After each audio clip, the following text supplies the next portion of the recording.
அதையும் அடுத்தடுத்து வர்ற பசங்களுக்கு கொடுத்துட்டு போயிட்டே இருக்கலாம்ல, அதுக்காக சொல்கிறேன்.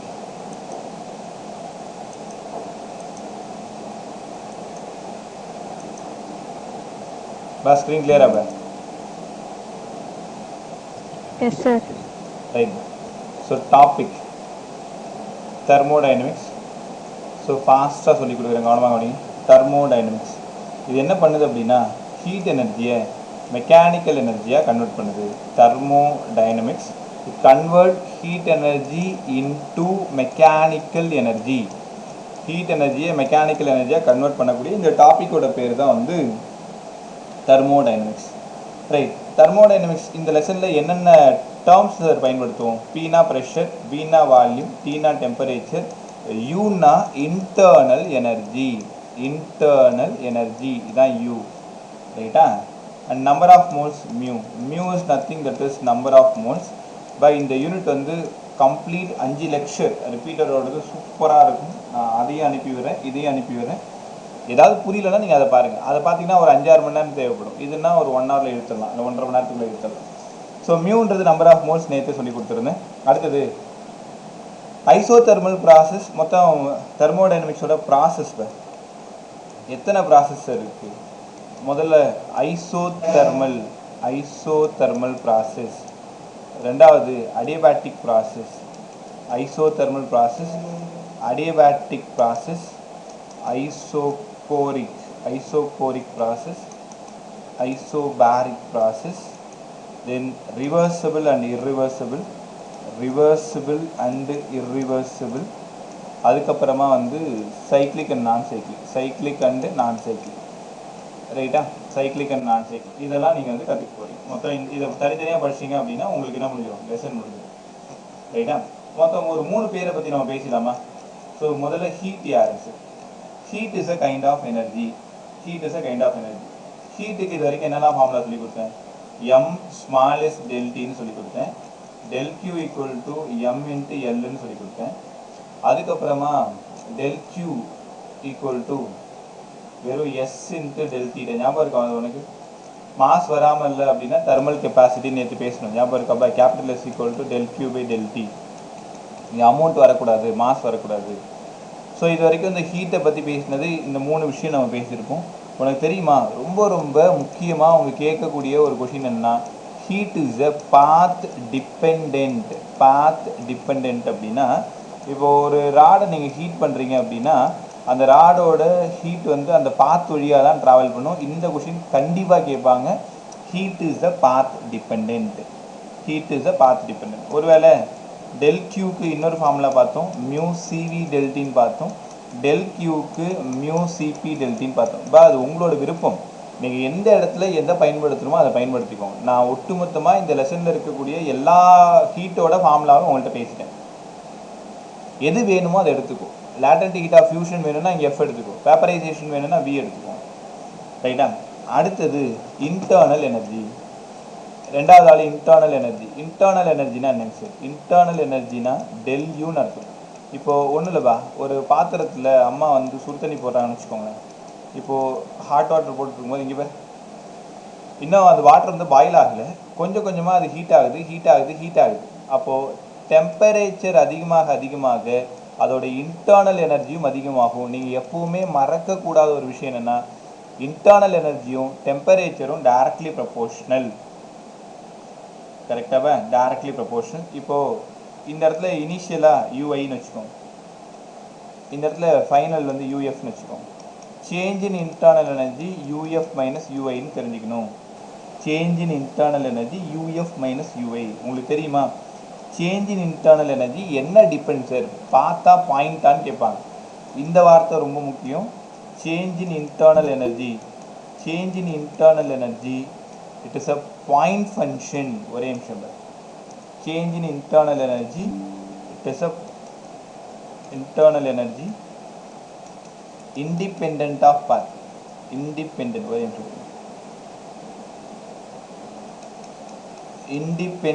of path. இது வந்து path dependent கிடையாது. it is a point function. மறந்துட்டால, ஹீட் வந்து path, internal energy வந்து point, ரைட்? இப்போ உனக்கு தெரியுமா total internal energy equal to internal kinetic energy internal potential energy. யூகேன்றது இன்டர்னல் கைனடிக் எனர்ஜி. இதுக்கு யார் சார் காரணம் அப்படின்னா மாலிகுலரோட மோஷன் தான் காரணம். மாலிகுலரோட மோஷன் தான் காரணம். ஸோ யூபின்றது மாலிகுலரோட கான்ஃபிகரேஷன் காரணம். For ideal gas UP equal to 0. Ideal கேஸ்க்கு மாலிகுலர் கான்ஃபிகரேஷன்லாம் இருக்காது, அதனால் 0. Internal potential energy 0. ஸோ அப்போ டோட்டல் இன்டர்னல் எனர்ஜி வேணும்னா இன்டர்னல் கைனடிக் எனர்ஜி ஆகிடும். That is equals to 3/2 mu ஆர்டின்னு நீங்கள் பின்னாடி படிப்பீங்க. இப்போதைக்கு இது தெரிஞ்சுக்கோங்க. U equal to UK 3/2 mu ஆர்டின்னு கவனமாக கற்றுக்கணும்.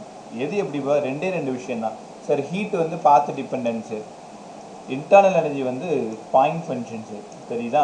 ரைட். அடுத்தது ஒர்க்கு இருக்கிறதுலே ரொம்ப ரொம்ப முக்கியம், கவனமாக கற்றுக்கிட்டே வாங்க. ஒர்க்குன்னா என்னங்க சார்? வேலை செய்கிறது இல்லை. இங்கே பாரு, இது வந்து ஒரு சிலிண்டர். இது ஒரு பிஸ்டன். இங்கே ஒரு மோல் கேஸ் எடுத்துக்கு. இங்கேருந்து நீங்கள் என்ன பண்ணுறீங்கன்னா நல்லா ஹீட் பண்ணுறீங்க. ஹீட் பண்ணும் பொழுது கீழே இருந்து ஒரு ஃபோர்ஸ் வந்து அந்த இது மேலே ஆக்ட் ஆகும்போது என்ன ஆகுதுன்னா அப்படியே கொஞ்சம் டிஎக்ஸ் அளவுக்கு அது நகரும். அப்போ ப்ரெஷர் வேணும்னா ஃபோர்ஸ் அப்ளைட் பெர் யூனிட் ஏரியான்னு உங்கள் எல்லாருக்கும் தெரியும். Pressure equal to force applied per unit area. அதுக்கு முன்னாடி ஒர்க் என்னடா ஃபார்முலா? ஒர்க் டனுக்கு ஃபோர்ஸ் இன்ட்டு டிஸ்பிளேஸ்மெண்ட். எஃப்க்கு என்னடா ஃபார்முலா? P into area. அப்போது டிடபிள்யூ ஈக்குவல் டு எஃப்க்கு பதிலாக பிஏ டிஎக்ஸ்.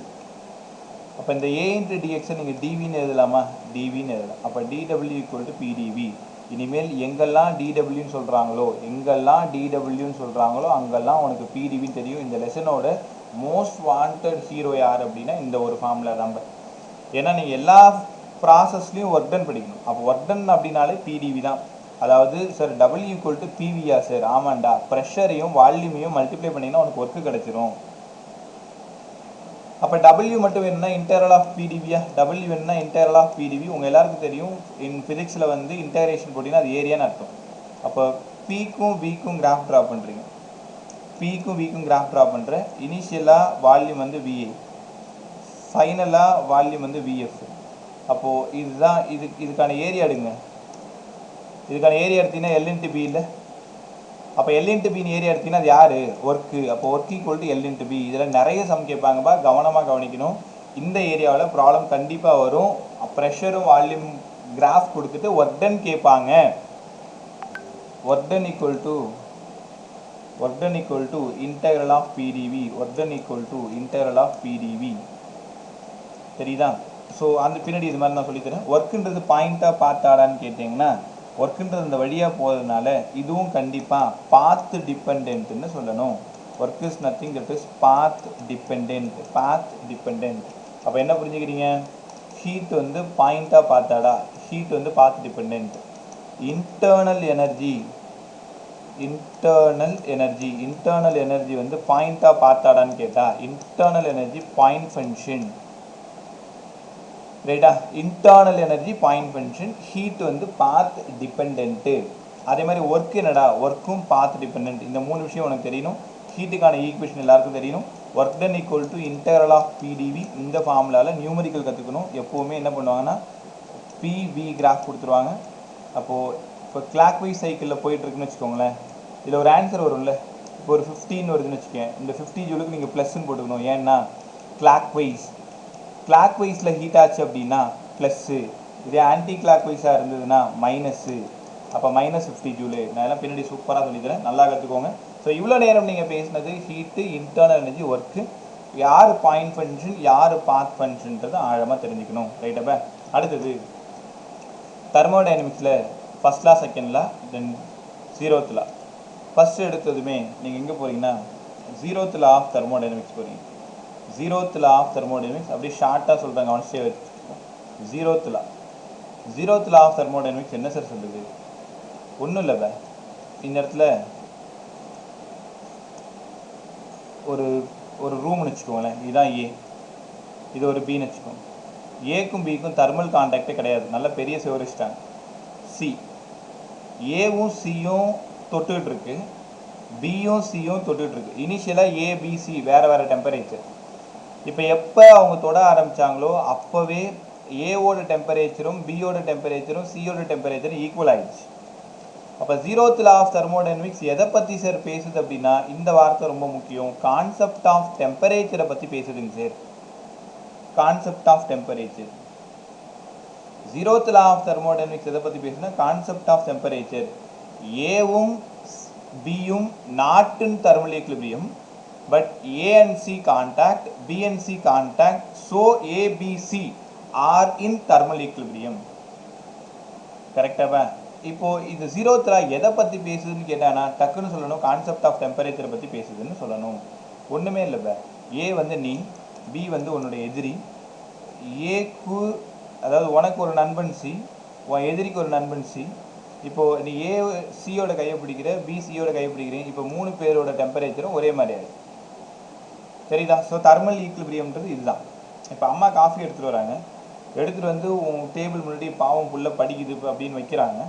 நீ உன்னோட படிக்கக்கூடிய ஆர்வத்தில் அதை மறந்து போயிட்ட அப்படின்ற ஒரு பொய் இந்த இடத்துல நான் அவங்ககிட்ட சொன்னேன்னா, மறந்து போயிட்ட திடீர்னு பார்த்தா கொஞ்ச நேரத்தில் காஃபி கன்றாவே ஆகிடும். ஏன்னா ஆறின காஃபி அப்படி தான் இருக்கும், சூடான காஃபி தான் நல்லாயிருக்கும். உனக்கே தெரியும், காஃபி ஆறுச்சுன்னா அது குடிக்கவே முடியாது, விஷத்தை கூட குடிச்சிடலாம்.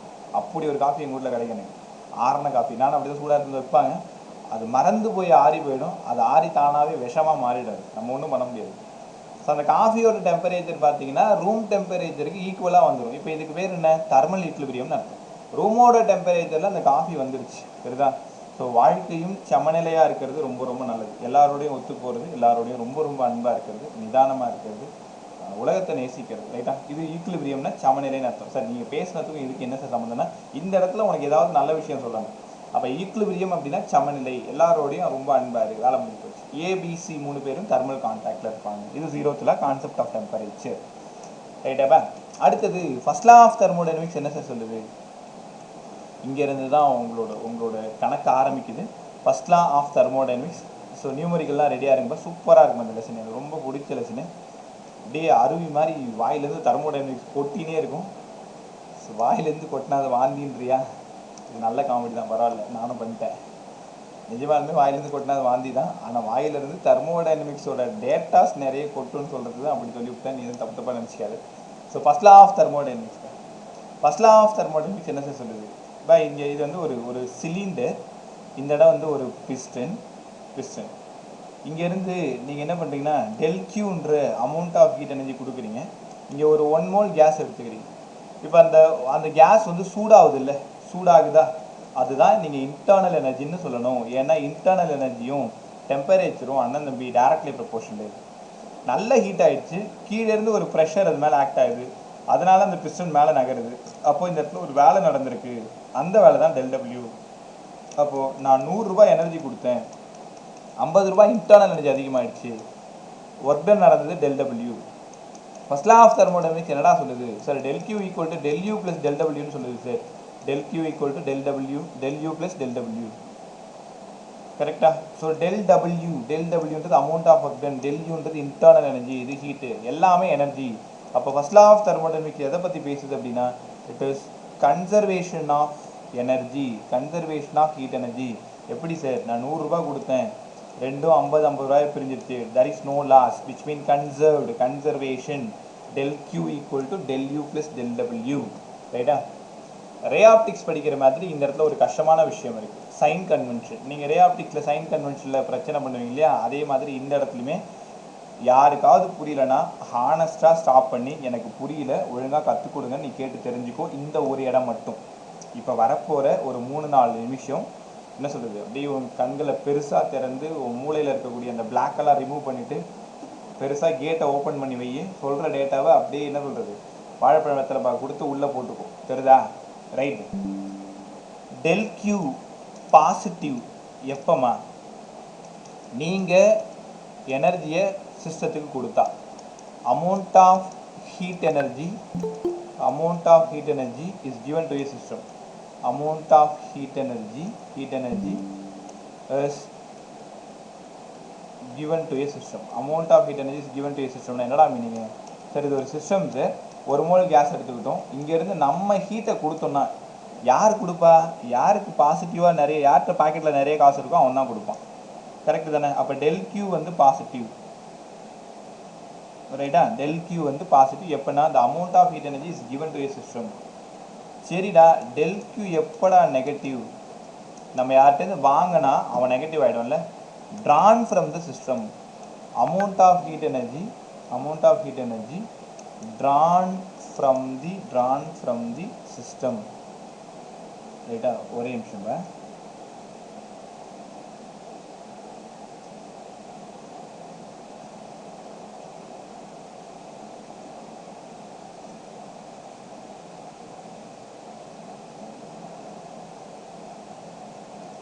So amount of heat energy drawn from the system, del Q வந்து நெகட்டிவாக இருந்தது. அதாவது சிஸ்டத்துலேருந்து ஹீட்டு வெளியில் வந்தது அப்படின்னா டெல் கியூ வந்து நெகட்டிவ். டே மறந்துடாத, கொஷினில் கரெக்டாக அந்த வார்த்தை இருக்கும். Amount of heat energy is given to a system, amount of heat energy is drawn from the சிஸ்டம்னு தெளிவாகவே இருக்கும். அடுத்தது டெல் டபிள்யூ பாசிட்டிவ்னா என்ன மீனிங் தெரியுமா? ஒர்க் டன் பை த கேஸ்ன்னு இருக்கும்டா. Work done by the case வந்து வேலை செஞ்சுது அப்படின்னா பாசிட்டிவ். அதாவது கீழே நீங்கள் டெல் கியூ பாசிட்டிவாக, அதனால் கீழேருந்து போய் முட்டி மோதும், அதனால் அது மேலே போகும். அப்போ இந்த இடத்துல கேஸால் தான் வேலை நடக்குது. அதாவது ஒர்க் டன் பை த கேஸ்ன்ற ஒரு வார்த்தை இருக்கும். இந்த வார்த்தை தெளிவாக உங்கள் கொஸ்டின் பேப்பரில் இருக்கும். Work done by the gas del W positive. ஒருவேளை நீங்கள் கேஸ் மேலே வேலை நடந்ததுன்னா work done on the gas, work done on the gas. நைட்டே இதில் சம்ம போட்டு பாருங்கள், டேட்டாவை முதல்ல எடுத்து பழக்கப்படுத்திக்கோங்க. Work done on the gas del W negative. அப்போ எக்ஸ்பான்ஷன் எல்லாத்துக்குமே பாசிட்டிவ்னு வரும். இப்போ நீங்கள் ஹீட் கொடுக்குறீங்க, அதனால் பிஸ்டன் மேலே போகுது, ஒர்க்கு நடக்குது, பாசிட்டிவ். கம்ப்ரெஷன் மேலேருந்து அழுத்துறீங்க, ஹீட் வெளியில் வருது, negative. Work done on the gas negative. அப்போ டெல்யூ பாசிட்டிவ்னா அது என்ன சார் மீனிங்? டெல்யூ வந்து பாசிட்டிவ்னா வென் டெம்பரேச்சர் இன்க்ரீஸ் ஆனால், நீங்கள் கீழேருந்து ஹீட் கொடுக்கும்போது டெம்பரேச்சர் இன்க்ரீஸ் ஆகும், அதனால del U positive. Because del T positive, ஏன்னா ரெண்டு பேரும் directly proportion temperature. Del U negative எப்படா del U negative? Temperature decrease ஆனால், நீங்கள் கம்ப்ரெஸ் பண்ணும்போது டெம்பரேச்சர் டிக்ரீஸ் ஆகும், அப்போ டெல் யூ நெகட்டிவ். ஒரு கொஷின் ரீட் பண்ணுறீங்க, இப்போ ஒரு கொஷின் ரீட் பண்ணும் பொழுது the amount of heat energy is given to a system is 10 joule அப்படின்னா நீங்கள் என்னென்னு எடுக்கணும்னா +10ன்னு எடுக்கணும். Work done on the gas 5 joule, work done on the gas 5 joule -5 ஜூல்னு எடுக்கணும், ஏன்னா work done on the gas. internal energy increases by 10 joule plus 10 joule எடுக்கணும். தெரியுதா உனக்கு? அப்போ எப்படா டெல் கியூ பாசிட்டிவ்? நம்ம ஹீட் எனர்ஜி கொடுத்தோம்னா பாசிட்டிவ். எப்படா நெகட்டிவ்? சிஸ்டத்துலேருந்து ஹீட்டை வாங்கினா நெகட்டிவ் சார். ஒர்க் டன் எப்படா positive? Work done by the கேஸாக இருந்தால் பாசிட்டிவ். எப்போபா நெகட்டிவ்? ஆன் த கேஸாக இருந்தால் நெகட்டிவ். டெம்பரேச்சர் அதிகமானா பாசிட்டிவ், டெம்பரேச்சர் குறைஞ்சதுன்னா நெகட்டிவ். இது தெரியாமல் உங்களால் இந்த டாப்பிக்கில் செம்மையே எழுத முடியாது. ரே ஆப்டிக்ஸில் எப்படி கார்ட்டீசியன் கோஆர்டினேட் மேலே இருந்தால் ப்ளஸ்ஸு, கீழே இருந்தால் மைனஸு, ரைட்டில் இருந்தால் ப்ளஸ்ஸு, லெஃப்டில் இருந்தால் மைனஸ்ன்னு எடுக்கிறீங்களோ அதே மாதிரி இந்த ரூல் தெரியாமல் உன்னால் தெர்மோடைனமிக்ஸில் எந்த சம்முமே சால்வ் பண்ண முடியாது. ஸோ நம்ம பேப்பர், உனக்கு பேப்பர் அனுப்பிச்சிருக்கு இல்லையா, செக்ஷன் ஏல ஒரு 4-5 சம் இருக்குது. இப்போ செஷன் முடிஞ்சதும் ஒரு பதட்டமாகவும் ஒரு ஆசையாகவும் போய் பாரு. உன்னால் ஆன்சர்லாம் பார்க்காத, டேட்டா எடுக்க முடியுதான்னு பாரு. ஒர்க் டன் பை த கேஸா, ஆன் த கேஸா, heat energy is given to a சிஸ்டமா, ட்ரான் ஃப்ரம் த சிஸ்டமா, டெம்பரேச்சர் அதிகமாகுதா குறையுதா, இந்த வார்த்தைலாம் மாறாது பாரு. இந்த வார்த்தையெல்லாம் மாறாத உங்கள் கொஸ்டின் பேப்பரில் அப்படியே இருக்கும், நீங்கள் தான் அதை கண்டுபிடிக்கணும். ரைட்டா? ஸோ இந்த ஒரு விஷயம் பதில் சொல்லுங்கள் ஆனஸ்டாக. யாருக்கு புரியல? நான் ஏதாவது திரும்ப சொல்லணுமா? அபியிலிருந்து யுவா வரைக்கும்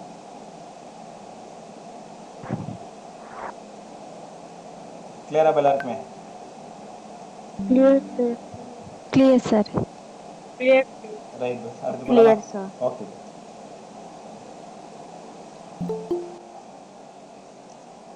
ரைட். ஸோ அடுத்து டயக்ராம் படி பார்த்துட்டு வாங்க. ஸோ இவ்வளோ நேரம் பார்த்தது ஃபர்ஸ்ட் லா ஆஃப் தெர்மோடைனமிக்ஸ் பார்த்துருக்கோம். First law of thermodynamics del Q equal to del U plus del யூன்னு கவனமாக கற்றுக்கிட்டீங்க. அடுத்தது நீங்கள் கற்றுக்க போகிறது 4 ப்ராசஸ் பற்றி பேச போகிறோம். ஒன்று iso thermal process, adiabatic process, isochoric, isobaric. So 4 process மட்டும். கன்க்ளூஷன் மட்டும் சொல்கிறேன், நீங்கள் அதை மட்டும் படிச்சுக்கோங்க போதும். நான் ரிவிஷன் ஃபாஸ்ட் ரிவிஷன் அப்படி இருக்கிறது ரொம்ப நல்லது. Iso thermal process. ஐசோதெர்மல் ப்ராசஸ்னா பாருங்க, இது வந்து ஒரு சிலிண்டர். இந்த சிலிண்டரில் 1 மோல் கேஸ் எடுத்துக்கிட்டீங்க. இந்த எல்லா பக்கமும் 2 பக்கமும் வந்து நான் கண்டக்டிங், இந்த பக்கமும் நான் கண்டக்டிங், கீழே மட்டும் கண்டக்டிங். நீங்கள் என்ன பண்ணுறீங்கன்னா இந்த இடம் கீழே பாட்டம் மட்டும் கண்டக்டிங். ஸ்லோவாக இதை இந்த பிஸ்டன் வந்து கம்ப்ரெஸ் பண்ணுறோம். அதனால் இந்த 1 மோல் கேஸ் மேலே ஒர்க் நடக்கும். ஸோ ஹீட் ஆகும், அந்த எக்ஸஸ் ஹீட் அப்படியே வெளியில் போயிடும். திரும்ப பொறுமையாக மேலே எக்ஸ்பேண்ட் பண்ணுறீங்க, உள்ளே இருக்கக்கூடிய கேஸ் கூல் ஆகும். எவ்வளோ டெம்பரேச்சர் தேவையோ அது எவ்வளோ வெளியில் ரிலீஸ் பண்ணிட்டு அது உள்ளே இழுத்துக்கும். அப்போ என்ன புரிஞ்சுக்கிறீங்க? சரிங்க, ப்ரெஷர் மாறுது, வால்யூம் மாறுது, ஆனால் டெம்பரேச்சர் மாறலை. டெம்பரேச்சர் மாறாது, டெம்பரேச்சர் கான்ஸ்டண்ட்டாக தான் இருக்கும். when pressure change, volume change, temperature மாறாமல் இருந்ததுன்னா, டெம்பரேச்சர் கான்ஸ்டண்ட்டாக இருந்ததுன்னா இதுக்கு பேர் ஐசோதர்மல் ப்ராசஸ். கற்றுக்கிட்டீங்களா? இப்போ ப்ரெஷர் வால்யூம் சேஞ்ச் ஆகி டெம்பரேச்சர் மாறாமல் இருந்ததுன்னா ஐசோதர்மல் ப்ராசஸ். சரிங்க சார். அப்போ ஈக்குவேஷன் என்னங்க சரிங்க? கேஸ் ஈக்குவேஷன் உங்கள் எல்லாருக்கும் தெரியும், PV equal to mu RT. When mu is get constant, R constant, here temperature also constant, so PV equal to constant. இனிமேல் ஐசோதர்மல் ப்ராசஸ்க்கு ஃபார்முலா சொல்லலாம்னா PV equal to constant சொல்லலாம். நான் நேற்றே கூட ஒரு லாவில் சொல்லி கொடுத்தேன். பாய்லரு டெம்பரேச்சரு ஞாபகம் இருக்கா? Boyle's law, temperature constant. So PV equal to constant. அப்போ இங்கே என்ன சார் நம்ம கற்றுக்கணும்? PV equal to constantனா P is proportional to 1/V. அப்போ Pக்கும் Vக்கும் கிராஃப் ட்ரா பண்ணா கிராஃப் becomes inversely proportional. இந்த மாதிரி கிடைக்கும். ரைட்டா? டெம்பரேச்சர் ரொம்ப கம்மியாக இருந்ததுன்னா கிராஃப் கீழே இருக்கும். டெம்பரேச்சர் இன்னும் கொஞ்சம் அதிகமாச்சுன்னா கிராஃப் மேலே போகும். டெம்பரேச்சர் இன்னும் கொஞ்சம் அதிகமாச்சுன்னா கிராஃப் மேலே போகும். அப்போ T1 less than T2 less than T3. உனக்கு புரியுதா? உனக்கு எல்லாமே இன்வெர்ஸ்லி ப்ரொபோர்ஷனல் தான். ஆனால் டெம்பரேச்சர் ரொம்ப கம்மியாக இருந்தால் வேல்யூஸ்லாம் ரொம்ப கம்மியாக இருக்கும். PV கிராஃபோட வேல்யூ கம்மியாக இருக்கும், அதனால கீழே இருக்கும். டெம்பரேச்சர் இன்னும் கொஞ்சம் அதிகமாச்சுன்னா கொஞ்சம் மேலே போகும், இன்னும் கொஞ்சம் அதிகமாச்சுன்னா இன்னும் கொஞ்சம் மேலே போகும். ரைட்டா? ரைட். ஸோ இங்கேருந்து நம்ம என்னெல்லாம் சார் படிக்க போகிறோம்? இப்போ ஒவ்வொரு ப்ராசஸ்லையும் 4 கேள்விக்கு நீங்கள் ஆன்சர் சொன்னால் போதும். ரைட்டா? ஸோ கேர்ஃபுல்லாக கவனி, கவனமாக கவனி. ஃபஸ்ட்டு ஸ்லோப் கண்டுபிடிச்சிடலாமா சார்? ஸ்லோப்பு நான் கன்க்ளூஷன் மட்டும் சொல்கிறேன், டெரிவேஷன் போர்டில். டெரிவேஷன் போர்டை இன்றைக்கி முடிக்க முடியாது. Pக்கும் Vக்கும் கிராஃப் ட்ரா பண்ணுறோம். ஸ்லோப் எடுக்கிறோன்னு வச்சுக்கோங்க. ஸ்லோப் எடுக்கிறோம். ஸ்லோப் எப்படி எடுக்கிறோன்னு வச்சுக்கோங்க. அப்போ ஸ்லோப்ன்றது tan θ, del P by del V தானே. அப்போ slope is nothing that is tan θ. tan θ is dP by dVன்னு சொல்லணும், இல்லைனா del P by del Vன்னு சொல்லணும். PV equal to constant. Differentiate பண்ணிங்கன்னா PdV plus VdP equal to 0. PdV equal to minus of VdPன்னு உனக்கு நல்லா தெரியும். அப்போ இங்கே dP by dV மட்டும் எடுத்துக்கிட்டிங்கன்னா it is minus of P by V. அப்போ நீ ரொம்ப ரொம்ப கவனமாக கற்றுக்க வேண்டியது, எப்படி கேட்டிருப்பாங்க கொஷின் பேப்பர்லன்னா, slope of isothermal process. Slope of isothermal என்னடான்னு கேட்டால், ஸோ மைனஸ் P by Vன்னு ஆழமாக புரிஞ்சுக்கிறீங்க. Slope of isothermal minus P by V, minus P by V. ரைட்டா? இது வந்து ஒரு கொஷினுக்கான ஆன்சர். இப்போ ஒன் டைம் எப்படி கேட்பாங்க, டே ஐசோதர்மல் ப்ராசஸோட ஸ்லோப் வேல்யூ என்னடா? Minus P by V sir. அடுத்தது ரெண்டாவது கேள்விக்கான பதில் என்னங்க சார்? Bulk modulus. இது ஒன்று நல்லா படிங்க. இதே மாதிரி 4 மாடுலஸ், 4 ப்ராசஸையும் நான் சூப்பராக சொல்லி கொடுத்துருக்கேன். பல்க் மாடுலஸ் முதல்ல பல்க் மாடுலஸ்னா பின்னு சொல்லலாம், சில புக்கில் கேன்னு சொல்லியிருப்பான். நான் அது உனக்கு சாலிஸ் நடத்ததுனால உனக்கு தெரியுமான்னு எனக்கு தெரியல, நீங்கள் ஸ்கூலில் படிச்சிருக்கலாம் ஒரு வேலை. பல்க் மாடுலஸ்க்கு என்ன ஃபார்முலானா dP by dV by B. அதாவது bulk stress by bulk strain. Volume குறையிறதுனால மைனஸ் பண்ணும். இங்கே பாருங்க, ஒரு இந்த அம்மா கிரைண்டர்லாம் துடைப்பாங்களே ஒரு ஸ்பாஞ்சு, அந்த ஸ்பாஞ்சு எடுத்துக்கோங்க, அது எல்லா பக்கமும் அப்படியே கம்ப்ரெஸ் பண்ணிக்கோங்க. கம்ப்ரெஸ் பண்ணோன்னா அந்த ஸ்பாஞ்சு சின்னதாக போயிடுச்சுல, அப்போ அதோட வால்யூம் குறையுது இல்லை. இனிஷியல் வால்யூம் V dV அளவுக்கு சேஞ்ச் ஆகுது. அப்போ dV by Vன்றது ஸ்ட்ரெயின், dPன்றது ஸ்ட்ரெஸ்ஸு. அப்போ bulk stress by bulk strain தானே பல்க் மாடுலஸு. அப்போ B equal to minus of dP by dV. சரிங்க சார். இந்த இடத்துல என்ன இருக்கும்? PV equal to constant. PdV plus VdP equal to 0ன்னு இப்போ தான் சொன்னேன். அப்போ PdV equal to minus of VdP. ரைட்டா? PdV equal to minus of VdP. எனக்கு யார் வேணும்னா இந்த DP இங்கே வச்சுக்கோ, P மட்டும் இங்கே வச்சுக்கோங்க. Minus V dP by dV. அடுத்த ஸ்டெப்பில் P minus V sorry dP, இந்த V அப்படியே கீழே தூக்கிட்டு போய்டு. தெரியுதா? அந்த V அப்படியே ரிவர்ஸ் கீழே எடுத்து வந்தது. 1/1/x தானே. அப்போ அதை பார்த்ததும் உனக்கு பல்க் மாடுலஸ் மாதிரி இருக்கா? அப்போ என்ன தெரியுமா கேட்பாங்க, bulk modulus of isothermal process என்னடா sir? Bulk modulus of isothermal process nothing sir, that is pressure. வெறும் P தான் ஆன்சர். அப்போ இதோட பல்க் மாடுலஸை உங்கள் புக்கிலலாம் ஈத்தீட்டான்னு போட்டிருப்பாங்க. E theta equal to pressure. இதுதான் ஆன்சராக நீங்கள் டிக் பண்ணணும். Bulk modulus of isothermal process pressure. ரைட்டா? அடுத்தது ஸ்பெசிஃபிக் ஹீட் கெப்பாசிட்டி. இப்போ தான் படித்தோம் del Q equal to m small s del T. Sன்றது specific heat capacity, S equal to del Q by m into del T. Isothermal process temperature constant, so del T equal to 0, anything by 0 infinity. கரெக்டா? இந்த question கேட்கலாம். அப்போ isothermal ப்ராசஸோட specific heat capacity எவ்வளோடா? Specific heat capacity இன்ஃபினிட்டின்னு தெரிஞ்சுக்கணும். சில C use பண்ணியிருப்பாங்கன்னு சொன்னேன். Specific heat capacity of isothermal process infinity. அப்போ 3 விஷயம் புரிஞ்சுக்கிட்டீங்களா? அடுத்தது 4வது ரொம்ப ரொம்ப முக்கியமான விஷயம் ஒர்க் டன். ஒர்க் டன்னுக்கு என்ன சார் ஃபார்முலா? ஒர்க் டன் வந்து இன்டெரல் ஆஃப் பிடிவி, உனக்கே தெரியும், W equal to integral of PdV. Already இந்த இடத்துல PV equal to mu RTன்னு உனக்கு தெரியும் நல்லாவே. Pக்கு பதிலாக mu RT by Vன்னு கூட உன்னால் எழுத முடியும். அப்போ work done equal to integral of mu RT by V into ஒரு dV. mu RT எடுத்துக்கிட்டிங்கன்னா integral of 1 by V into dV. Initial value வந்து VA, ஃபைனல் வேல்யூ வந்து VF dV. அப்போ இங்கேருந்து mu RTயை வெளியில் எடுத்துட்டிங்கன்னா 1/x into dx வந்து log x, log base V, initial VA, final வந்து VF. அப்போ இங்கேருந்து mu RT log of VF minus log of VI எல்லாமே பேஸ் E பை. அப்போ ஃபைனலாக ஒர்க் டனுக்கு என்ன சார் ஃபார்முலா? இது எல்லாரும் கவனமாக காலையில் வாங்க. mu RT log base E VF by VA. இது அப்படியே கேட்கலாம்.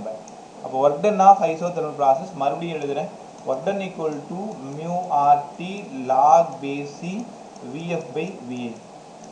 சரிங்க சார், வியும் பியும் இன்வெர்ஸ்லி ப்ரொபோர்ஷனல் தானே. இந்த டாப்பிக்கை பொறுத்த வரைக்கும் PV ஈக்குவல் டு கான்ஸ்டன்ட். அப்போ P is proportional to 1 by V. அதனால் இந்த ஃபார்முலா எப்படி மாறும்னா mu RT log base E PI by PF. இது எப்பவுமே நீங்கள் கண்டிப்பாக படிக்க வேண்டிய ஒரு equation. Work done of isothermal process நேரம் உனக்கு புரிஞ்சிருக்கும். அப்போ ஒரு ப்ராசஸ்னால் நம்ம 4 விஷயம் படிக்கணுமா சார்? ஆமாண்டா. ஒன்று என்னங்க சார்? ஸ்லோப்புன்னு ஒன்று படிக்கணும். ரெண்டாவது என்னடா படிக்கணும்? பல்க் மாடுலஸ்ன்னு ஒன்று படிக்கணும் சார். மூணாவது ஸ்பெசிஃபிக் ஹீட் கெப்பாசிட்டின்னு ஒன்று படிக்கணும். தெரியுதா? மூணாவது ஸ்பெசிஃபிக் ஹீட் கெப்பாசிட்டின்னு ஒன்று படிக்கணும். நாலாவது ஒர்க் டன்னு ஒன்று படிக்கணும். ஒர்க் டன்னு தெரியுதா? So W equal to mu RT log base VF by VA. இங்கே mu RT log base PI by PFன்னு கவனமாக கற்றுக்கணும். இவ்வளோ தான் ஐசோதர்மல் ப்ராசஸ். ஐசோதர்மல் ப்ராசஸில் இது மட்டும் தெரிஞ்சுக்கிட்டிங்கன்னா போதும். Slope, bulk modulus, specific heat, work done இருக்கிறதே அது 4 தான். அது தெரிஞ்சுனா வேலை முடிஞ்சிச்சு. ரைட்டா? அடுத்தது அடிபேட்டிக் ப்ராசஸ். இது கொஞ்சம் ஈஸியாக இருக்கும். Adiabatic process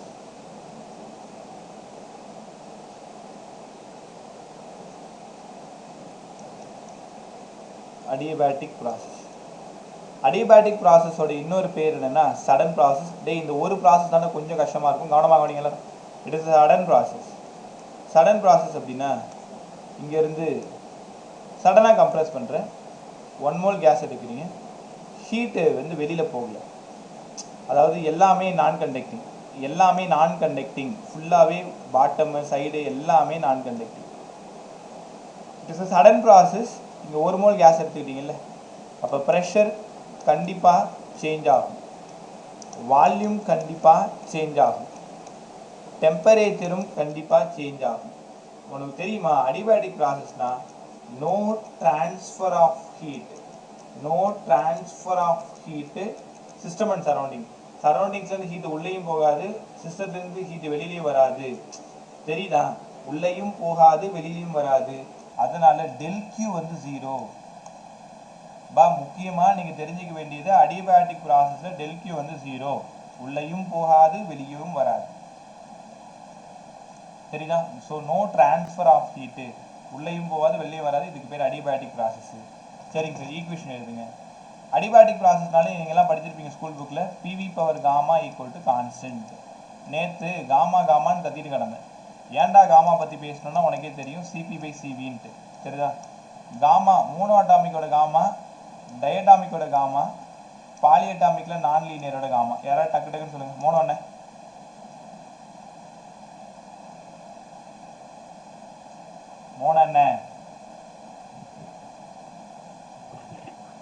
5/3 sir. 5/3.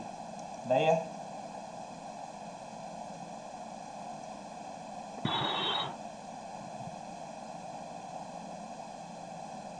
அடுத்தது பை டை பை 7/5 எடா 7/5 இது 4/3 sir. 4/3.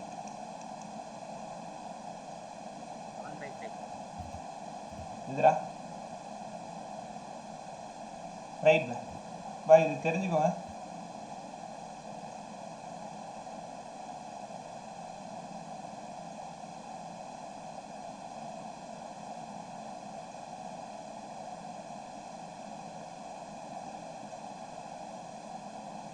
ஒரு நிமிஷம்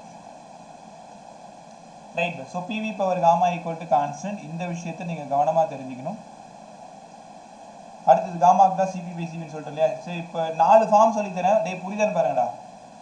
PV equal to mu RT. இங்கேருந்து பி மட்டும் வேணும்னா மியூ ஆர்டி பை பி. அப்போது இந்த பி எடுத்து நீங்கள் சப்ஸ்டியூட் பண்ணு. சப்ஸ்டியூட் பண்ணிங்கன்னா மியூ ஆர்டி பை வி இன்றைக்கி ஒரு வி பவர் காமா வேறு இருக்குது ஈக்குவல் டு கான்ஸ்டன்ட். கரெக்டாக mu constant, R constant, T constant. இது அப்படியே மேலே போய்டும். சரி, டி மாறும், சாரி டி சேஞ்ச் ஆகும். அப்போ T V power gamma -1 equal to constant. நீங்கள் ரெண்டாவது படிக்க வேண்டிய மிக முக்கியமான ஈக்குவேஷன். டே இது ப்ரெஷரும் வால்யூமும் வச்சுக்கிட்டு, இது டெம்பரேச்சரும் வால்யூமும் வச்சுக்கிட்டு. கரெக்டாக TV power gamma -1 equal to constant. TV power gamma -1 equal to constant. சரிதா? அடுத்தது மூணாவது ஈக்குவேஷன். இது கொஞ்சம் மாற்றலாமா? இப்போ பிவி ஈக்குவல் டு மியூ ஆர்டின்னு பார்த்தோம்ல. இங்கேருந்து வி மட்டும் வேணும்னா மியூ ஆர்டி பை பின்னு எழுதலாமா? அப்போ இங்கேருந்து T V power gamma -1 equal to constant. Already இப்போ பார்த்தது. இப்போ டி அப்படியே வச்சுக்கோங்க. இந்த விக்கு பதிலாக mu RT by P whole power gamma -1 equal to constant. என்ன பண்ணுறேன்னு தெரியுது அவனுக்கு? விக்கு பதிலாக அதை அப்படியே சப்ஸ்டியூட் பண்ணியிருக்கேன். ரைட். அடுத்தது என்ன ஆகுதுன்னா, இங்கே டி பவர் 1 இருக்கு. இது மியூ கான்ஸ்டன்ட், ஆர் கான்ஸ்டன்ட். மேலே T power gamma -1 by P power gamma -1. Power வந்து உள்ள நான் ரெண்டு இடத்துலையும் இறக்கிட்டேன். அப்போ மேலே அந்த -1 +1 போயிடும். அப்போ மேலே என்ன இருக்குது? T power gamma by P power gamma -1. நான் எப்படி டெரிவேஷன் போடுறேன்னா அதை போட்டு பார்த்துக்கோ. அப்போ T power gamma equal to ஒரு constant into P power gamma -1. அப்போ T power gamma is directly proportional to P power gamma -1. தெளிவாக தெரிஞ்சுக்கணும். உங்கள் கொஷின் பேப்பரில் ஆப்ஷன் எப்படி இருந்ததுன்னா T is proportional to P power gamma -1. இந்த காமா கீழே போயிடும். காமா பை இது அப்படியே அங்கே இருக்கும். T is proportional to P power gamma -1 by gamma. கொஞ்சம் மாற்றி எழுதுங்க. P is proportional to T power gamma by gamma -1. இது அப்படியே மாற்றி எழுதிடுங்க. P is proportional to T power gamma by gamma -1. உங்ககிட்ட என்ன கேட்பாங்கன்னா, அடிபேட்டிக் ப்ராசஸில் கீழே இருக்கிற 4 ஆப்ஷனில் எது ரைட்டுன்னு கேட்பாங்க. 4 வேறு வேறு ஃபார்மேட் கொடுத்துருப்பாங்க. நான் 4 உனக்காக எழுதி காட்டுறேன். PV power gamma equal to constant. இது வந்து ஆப்ஷன் 1. டிவி வச்சு சொல்லுங்கடா. TV power gamma -1 equal to constant. வெறும் டீயை மட்டும் இந்த பக்கம் வச்சு சொல்லு. T is proportional to T power gamma -1 by gamma. P is proportional to T power gamma by gamma -1. இந்த 4 ஈக்குவேஷன் கண்டிப்பாக படிக்கணும். இது வேற யாரும் கிடையாது. இந்த 4 பேருமே அடிபேட்டிக் தான். ஆனால் with respect to pressure and volume, with respect to temperature and volume, with respect to temperature and pressure. சரிதா? இந்த 4த்துல நான் நிறைய கொஸ்டின் பார்த்துருப்பேன். நம்ம ப்ராப்ளம் பேப்பரில் நீங்கள் பார்த்தீங்கன்னா உங்களுக்கு தெரியும். Which one of the following adiabatic process, எது ரைட்டுன்னு கேட்டுட்டு 3 தப்பு 1 ரைட் கொடுத்துருப்பான். எது ராங்குன்னு கேட்டுட்டு 3 ரைட் கொடுத்து 1 தப்புன்னு கொடுத்துருப்பான். ஸோ கண்டிப்பாக இது நீங்கள் படித்தே ஆகணும். வழக்கம் போல் 4 விஷயம் பேசணும்னு சொன்னேன் இல்லையா? என்னென்னது? ஸ்லோப்பு. அப்படியே டேரெக்டாக ஆன்சர் போட்டுருவா. First slope of adiabatic process. ஸ்லோப்புனா எப்போவுமே என்னடா சொன்னேன்? tan θ. tan θன்னா என்னப்பா சொன்னேன்? dp by dv that is equals to, அங்கே என்ன சொன்னேன்? -p by vன்னு சொன்னோமா? இங்கே -gamma p by vன்னு சொல்லணும். ஒரு காமா சேர்ந்து வந்துடும். அப்போ இந்த கொஸ்டின் நீங்கள் எதிர்பார்க்கலாம். ஸ்லோப் ஆஃப் அடிபேட்டிக்கும் ஸ்லோப் ஆஃப் ஐசோதெர்மலுக்கும் என்னடா சம்பந்தம்? சார் மேலே minus gamma P by V sir, கீழே minus P by V sir, minus minus போயிடுச்சு, பி பை வி போயிடுச்சு. இதை கண்டிப்பாக நீங்கள் கற்றுக்கணும். ஸ்லோப் ஆஃப் அடிபேட்டிக் ப்ராசஸ்க்கும் ஸ்லோப் ஆஃப் ஐசோதெர்மல் ப்ராசஸ்க்கான ரேஷியோ காமா. சரிங்க சார், பல்க் மாடலஸ் சொல்லிக் கொடுங்க. Bulk modulus of adiabatic process E5ன்னு எழுதணும்பா. போன டைம் E தீட்டான்னு சொன்னேன், அங்கே வெறும் பின்னு சொன்னேன், இங்கே காமா பி. அப்போ வழக்கம் போல் E5 பை E தீட்டா, அதாவது அடிபேட்டிக் ப்ராசஸோட பல்க் மாடலஸுக்கும் இது அடிபேட்டிக் ப்ராசஸ், இவன் ஐசோதெர்மல் ப்ராசஸ், ரெண்டு பேருக்குமான ரேஷியோ இதுவும் காமா. கரெக்டா? மூணாவது என்ன? Specific heat capacity. Specific heat capacity del Q equal to m small s del theta. இங்கே del எப்போவுமே அடிபேட்டிக்னா மறந்துடாத del Q 0, அதனால ஸ்பெசிஃபிக் ஹீட் 0. ஐசோதெர்மல் என்ன சொன்னேன்? இன்ஃபினிட்டின்னு சொன்னேன், ஏன்னா அங்கே del T 0. டே பாருங்க, ஃபார் ஐசோ del T வந்து 0, del T 0னா S இன்ஃபினிட்டி. சும்மா கேர்லெஸ்ஸாக விட்டுறாத, இந்த மாதிரி கொஸ்டினில் ஈஸியாக கேட்டுடலாம். நீ நினைக்கிற மாதிரி 45 கேள்வியும் ரொம்பலாம் கஷ்டமாக இருக்காதுப்பா. 25 கேள்வி ரொம்பவே ஈஸியாக இருக்கும். நமக்கு தேவை அந்த 25 கேள்வியை ரொம்ப சரியாக எழுதுறது, சரிதா? அதுக்கப்புறம் கொஞ்சம் கொஞ்சமாக இன்க்ரீஸ் பண்ணிக்கிறது. ஒன்னோட நீ எவ்வளோ படிச்சிருக்க அது ஒன்றை பொறுத்தது. ஆனால் 25 கொஸ்டின்றது எல்லாரும் எழுதுறது, அந்த எல்லாரும் எழுதுறதை நீ மிஸ் பண்ணக்கூடாதுன்னு சொல்லி. இப்போ specific heat capacity of adiabatic process 0. அடுத்து யாரை பார்க்க போகிறோம்? Work done. நம்ம நோட்ஸில் தெளிவாக எழுதியிருப்பேன், ஒரு டைம் அதை படித்து பார்த்துக்கேன். ஒர்க் டன் என்னடா சொல்லுது? ஒர்க் டன் உனக்கு வழக்கம் போல தெரியும், இன்டர்வல் ஆஃப் PdV, இது W. கொஞ்ச நேரத்துக்கு முன்னாடி W equal to mu RT log base C. வால்யூம்னு வந்தால் ஃபைனல் மேலே வரணும், ப்ரெஷர்னு வந்தால் இனிஷியல் மேலே வரணும். mu RT log base C PI by PF. சரிதா? இது வந்து ஐசோதெர்மலோட அடிபேட்டிக். இங்கே அடிபேட்டிக் ப்ராசஸோட ஒர்க் டன். ஸோ கவனமாக கவனி, டெரிவேஷன் நான் போடலை. டெரிவேஷன் போட்டால் ஒரு பேஜ் ஃபுல்லாக போகும்போது அது ஆல்ரெடி நம்ம பேப்பர்லேயும் இருக்குது. பாருங்க, ஒர்க் டன் ஈக்குவல் டு முன்னாடி F வந்தா minus PI VI by 1 minus gamma. நல்லா புரிஞ்சுக்கோங்க, முன்னாடி F வந்தா கீழே 1 வரும். இங்கே இது ஒரு பெரிய சிக்கல் சார். அப்போ முன்னாடி I வந்தா sir PI VI minus PF VF by gamma minus 1. கண்டிப்பாக இந்த ரெண்டு விஷயத்துலையும் தப்பு நடக்கும் பாரு, அதனால் தெளிவாக இருங்க. ஃபைனல் முன்னாடி வந்தா PF VF minus PI VI by 1 minus gamma. அப்படியே மாற்றி சொன்னீங்கன்னா W equal to PI VI minus PF VF கீழே காமா மைனஸ் 1. மறக்க மாட்டேன்ல, ஃபைனல் முன்னாடி வந்தால் கீழே 1 வரும், இனிஷியல் முன்னாடி வந்தால் கீழே காமா வரும். இப்போ தானே படிச்சிங்க PV ஈக்குவல் டு மியூ ஆர்டின்ட்டு. அப்போ இதை அப்படியே மாற்றி சொல்லுங்கள். மாற்றி சொன்னீங்கன்னா W equal to mu R TF minus TI, final முன்னாடி வந்தால் 1 மைனஸ் காமா. சூப்பராடா. அடுத்தது W equal to mu R TI minus TF by gamma minus 1. Right? அப்போ இந்த ரெண்டு ஈக்குவேஷன் தான் ஒர்க் டன் ஈக்குவேஷனு. பை இதில் நியூமரிக்கல் தாராளமாக கேட்கலாம். மியூ நம்பர் ஆஃப் மோல்ஸ் கொடுத்துடலாம், ஆர் கொடுத்துடலாம். Final temperature, initial temperature, gamma. For மோனோவாக இருந்தால் டையாக இருக்கான்னு பாரு, பாலியட்டாமிக்கான்னு பாரு. அப்போ ஒர்க் டன்னுக்கும் காமாவுக்கும் என்னடா சம்மந்தம்னு பார்த்துக்கோங்க, இன்வெர்ஸ்லி ப்ரொபோர்ஷனல். அதை வச்சு நீங்களா கொஸ்டின் யோசிங்க. ரைட்டா? இது மோனோஅட்டாமிக்காக இருந்தால் ஒர்க் டன் எப்படி இருக்கும், டையட்டாமிக்காக இருந்தால் ஒர்க் டன் எப்படி இருக்கும், பாலியட்டாமிக்காக இருந்தால் ஒர்க் டன் எப்படி இருக்கும்னு பார்த்துக்கோங்க. அப்போது ரேஷியோ கேட்கலாம்ல, காமா ஆஃப் மோனோ, காமா டையட்டாமிக்கு, காமா ட்ரையட்டாமிக்கோட நான் லீனியர் பாலி, இதில் யார் அதிகம் யார் கம்மின்னு முதல்ல அந்த ரேஷியோ போடுங்க. அதை வச்சுட்டு ஒர்க் டன்னோட ரேஷியோ போட்டுக்கோங்க. சரி, இதை மேலே எழுதியிருப்போம், நீங்களே பார்த்தா தெரியும். இங்கே பாரு, ஒரு நிமிஷம். 5/3, 4 3 3 மீது 2 20, 6 3 18, 7/5, 4 5 5 மீது 2 20, 4 5 20, 1.33. அப்போ யாருக்கு அதிகம்? மோனோஅட்டாமிக்கோட வேல்யூ தான் அதிகம். அப்போ அதுதான் ஒர்க் டன் கம்மியாக இருக்கும். தெரியுதா? மோனோஅட்டாமிக் கேஸோட காமா வேல்யூ அதிகம், அதனால அதோட ஒர்க் டன் கம்மி. அப்போ என்ன புரிஞ்சுக்கிறீங்கன்னா, இங்கே பாரு, இது ரொம்ப அதிகம். அப்போ ஒர்க் டன் ஆஃப் மோனோவுக்கு வந்து கம்மியாகவும், ஒர்க் டன் ஆஃப் டை கொஞ்சம் கம்மியாக அதிகமாகவும், ஒர்க் டன் ஆஃப் பாலியட்டாமிக் ரொம்ப அதிகமாகும். இந்த ரேஷியோவில் நீங்கள் தான் போய் யோசிக்கணும். இதெல்லாம் கேள்வியெல்லாம் கேட்கக்கூடாதுலாம் சட்டம்லாம் கிடையாது. ஒரு ரிலேஷன் பார்த்துட்டிங்கன்னா அந்த ரிலேஷன்லேருந்து கேள்வி எப்படி வேணாலும் மாற்றலாம். ஸோ அப்போ ஒர்க் டன் வந்து சூப்பராக புரிஞ்சுக்கணும். சரிதா? இப்போ என்ன கற்றுக்கிட்டீங்கன்னா 3 விஷயம் 4 விஷயம் ரெண்டுத்துலேயுமே ஸ்லோப்பு. டே நான் சொல்கிறது அப்படியே காதல் விழுதுன்னு பார்க்குறியா? ஐசோதெர்மல் ப்ராசஸோட ஸ்லோப்பு -p/v, அடியபேட்டிக்கோடது -γ/p/v. ஐசோதெர்மலோட பல்க் மாடுலஸ் ப்ரெஷர், அடியபேட்டிக்கோட பல்க் மாடுலஸ் γ/p. ரெண்டுத்துக்கு ரேஷியோ வந்து காமா தான். ஸ்பெசிஃபிக் ஹீட் இன்ஃபினிட்டியாக இருந்தால் ஐசோ, ஸ்பெசிஃபிக் ஹீட் 0வாக இருந்தால் adiabatic. Work done W = μRT log base VF/VI. அப்படியே மாற்றி சொன்னீங்கன்னா PI/PF. இங்கே PF VF - PI/VI. F முன்னாடி வந்தால் கீழே 1 - காமா, I முன்னாடி வந்தால் காமா -1. PV தூக்கிட்டு μRTன்னு போட்டிங்கன்னா μR காமான தூக்கி வெளில போட்டுற μR TF - TI/1 - காமா. இல்லைனா திருப்பி போடுங்க μR TI - TF/γ-1. தெரியுதா? ரைட்.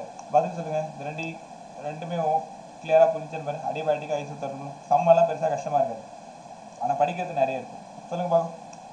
அபியிலிருந்து யூஆரிக்கும் பாய். டக்குன்னு வாயை தர, ஏதாவது தெரியலன்னா என்கிட்ட சொல்லு ஃபாஸ்ட்டாக. Clear sir. Clear sir. Right. இன்னைக்கு இந்த யூனிட் முடிச்ச மாதிரி தான். ஏன்னா இப்போ இன்னும் நிறைய பேசுகிறதுக்கு இன்னும் இங்கே தான் உட்காந்துருக்கோம். இன்னும் ஏகப்பட்ட விஷயம் பேசணும். அட்லீஸ்ட் நம்ம ப்ராசஸாவது நம்ம முடிப்போம். ஸோ கரெக்டாக முடிச்சிடுவோம். அடுத்தது வந்து isochoric process and isobaric process. Topic பாருங்கள். ஐசோகோரிக்ன்றது தேர்ட் ஒன்று, இல்லைன்னா ஐசோபாரிக். முதல்ல ஐசோபாரிக் ப்ராசஸ். ஐசோபாரிக் ப்ராசஸ் என்ன சார் சொல்லுது? ஸோ நான் ஞாபகம் வச்சுக்கிட்டது இந்த பியை பார்த்தேன், இந்த பி அப்படியே திருப்பி போட்டு ப்ரெஷர் கான்ஸ்டன்ட், டெம்பரேச்சர் கான்ஸ்டன்ட்டாக இருந்தால் isothermal, no heat enters or leaves from the system adiabatic. pressure constant இருந்தா PV = μRT. pressure constant இருந்தது அப்படின்னா V is proportional to T இல்லை?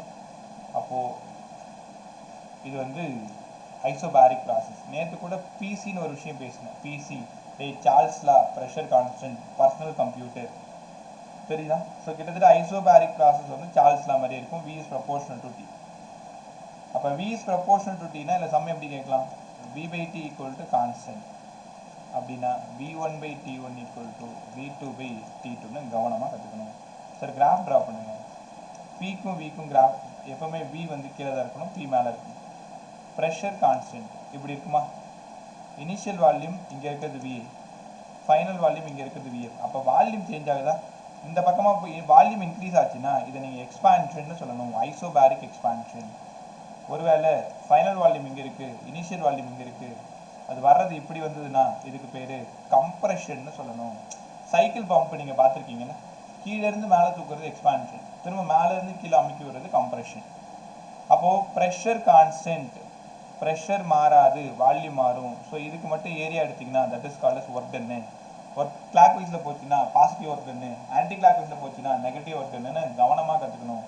So isobaric process pressure constant V is proportional to T. சரிங்க sir, சூப்பராக சொல்லிட்டீங்க. இந்த இடத்துல bulk modulus என்ன சார் ஆகும்? பல்க் மாடுலஸ் பஸ் ஸ்லோப் இங்கே 0 தெரியும்ல, ஏன்னா ஒரு விஷயம் கான்ஸ்டன்ட்டாக இருக்கு. நீ எங்கடா ஸ்லோப் இந்த ஆள் சொல்லலைன்னு நினைக்காது. ப்ரெஷர் கான்ஸ்டன்ட், அப்போ ஸ்லோப் என்ன? கம்ப்ளீட்டாக 0. ΔP/ΔV, ΔP 0, அதனால 0/anything 0. அப்போ ஸ்லோப் வந்து கண்டிப்பாக 0. எதில்? ஐசோபாரிக்கில் ஸ்லோப் 0. பல்க் மாடுலஸ் என்னடா சொல்லுது? Bulk modulus B = -dP/dV/V. Pressure constant, அதனால 0/anything 0. அப்போ பல்க் மாடுலஸ் 0 சார். ஆமாண்டா. ஏற்கனவே நேற்று என்ன சொல்லியிருந்தேன்னா சிவிக்கு F/2 × Rன்னு சொல்லி கொடுத்தேன், சிபிக்கு 1 + F/2 × Rன்னு சொல்லி கொடுத்தேன். ப்ரெஷர் கான்ஸ்டன்ட் அப்போ சிபி தானே. அப்போ இந்த டாப்பிக்கு நீங்கள் இந்த ஃபார்ம்லாம் எங்கேயாவது பயன்படுத்துகிற மாதிரி இருக்கும். டிகிரி ஆஃப் ஃப்ரீடம் 3 ஆட்டாமிக்காக இருந்தால் 3, டயட்டாமிக் 5, பாலிட்டாமிக்ன்றது நான் லீனியர் எப்பயுமே 6ன்னு எடுத்துக்கணும். அப்போ சிபி = 1 + F/2 R. இந்த இடத்துல ப்ரெஷர் கான்ஸ்டன்ட், அதனால் இவங்களை பற்றி நம்ம பேசணும். சிபின்னா ப்ரெஷர் கான்ஸ்டன்ட். அப்போ சிபி = 1 + F/2 Rன்ற ஒரு விஷயத்தை நீங்கள் கவனமாக கற்றுக்கணும். அதே மாதிரி சிபி = γR/γ-1 இன்னொரு ஃபார்முலா சொன்னேன். அதனால் இந்த டாபிக் நீங்கள் எப்போ ஐசோபாரிக் படித்தாலும் இவங்க 2 பேரையும் படிங்க, எதுக்காவது எங்கேயாவது தேவைப்படுவாங்க. சரிங்க சார், ஒர்க் டன்னுக்கு என்ன சார் ஃபார்முலா? ஒர்க் டன் வந்து del W equal to PdV. அப்போ work done equal to interval of PdVன்னு சொல்லலாம், இல்லை work done equal to P into VF minus VA. ரைட்டா? இப்போ இந்த ஃபார்முலா எப்போ சார் பயன்படுத்துறது? W equal to P VF minus VA. நீங்களே பாருங்கள், ஒரு PV கிராஃபை கண்ணால் பார்க்குறீங்க. PV கிராஃபில் ப்ரெஷர் கான்ஸ்டன்ட்டு, இனிஷியல் வால்யூம் இங்கே இருக்குது, ஃபைனல் வால்யூம் இங்கே இருக்குது. அப்போ ஃபைனல் வால்யூம் ஒரு 10 வச்சுக்கோ, இனிஷியல் வால்யூம் ஒரு 5 வச்சுக்கோ, ப்ரெஷர் இந்த இடத்துல ஒரு 5 வச்சுக்கோ. ஒர்க் டன் எவ்வளோடா? Work done equal to 5 10 minus 5 5 25 joule sir. அப்போ இந்த ஏரியா தான்பா, வேறு ஒன்றும் இல்லை. இந்த ஏரியா எடுத்தீங்கன்னா அதான் ஒர்க் டன்னு. இதில் கண்டிப்பாக சம் வரும், பார்த்துக்கோங்க. W equal to integral of PdV. சரிதா? ஸோ இவ்வளோ நேரம் பேசினது isobaric process, then isochoric process. மீதி யார் மட்டும்தான் இருக்கா? Volume constant. So volume constant PV equal to mu RT, pressure constant mu constant R constant. அப்போ V is proportional to உளறிட்டேன். PV equal to mu RT, இங்கே volume constant mu T, P is proportional to T, கரெக்டா? So P is proportional to T, அதனால் P by T equal to constant. அப்போ இங்கேருந்து P1 by T1 equal to P2 by T2ன்னு சம்ம போடணும். இதில் கண்டிப்பாக சம்ம வரும். ஸோ இப்போ கிராஃப் சார், Pக்கும் Vக்கும் கிராஃப் ட்ரா பண்ணுறோம். வால்யூம் கான்ஸ்டன்ட், வால்யூம் மாறவே மாறாது. உனக்கு தெரியுமா, ஒர்க் டன் ஜீரோவாக இருக்கிற ஒரே ப்ராசஸ் ஐசோகோரிக் தான். ஏன்னா வால்யூம் மாறல பாருங்கள், இனிஷியல் வால்யூம் அதான், ஃபைனல் வால்யூம் அதான். ஒர்க் டனுக்கு என்ன ஃபார்முலா உனக்கு தெரியும்? P இன்ட்டு VI மைனஸ் VFன்னு தெரியும். எப்படி போட்டாலும் ஜீரோ தானே, தெரியுதாப்பா? அப்போ ஐசோகோரிக் ப்ராசஸில் work done zero because volume constant. அப்போ W equal to 0. கிராஃப் பார்த்தீங்கன்னா Vக்கும் Pக்கும் கிராஃப் ட்ரா பண்ணிங்கன்னா ஸ்ட்ரெயிட் லைனு, ரைட்டா? ஆனால் ப்ரெஷர் இன்க்ரீஸ் ஆச்சுன்னா இதுக்கு பேர் என்ன சொல்லணும்னா ஐசோகோரிக் ஹீட்டிங். இதோட இன்னொரு பேர் என்ன? ஐசோமெட்ரிக் ஹீட்டிங் சொல்லணும். ஒருவேளை ப்ரெஷர் குறைஞ்சிது அப்படின்னா ஐசோமெட்ரிக் கூலிங்னு சொல்லணும். வால்யூம் மாறாது, ப்ரெஷர் மட்டும். ஃபைனலு இது இனிஷியலு. அப்போது ப்ரெஷர் இன்க்ரீஸ் ஆச்சுன்னா அதுக்கு பேர் ஐசோமெட்ரிக் ஹீட்டிங், ப்ரெஷர் குறைஞ்சிது அப்படின்னா அதுக்கு பேர் என்னது? ஐசோமெட்ரிக் கூலிங்னு கவனமாக கற்றுக்கணும். சரிதா சார்? ஒர்க் டன் ஸ்பெசிஃபிக் சொல்லுங்கள் சார். ஸ்பெசிஃபிக் யாராங்க கான்ஸ்டன்ட்டு?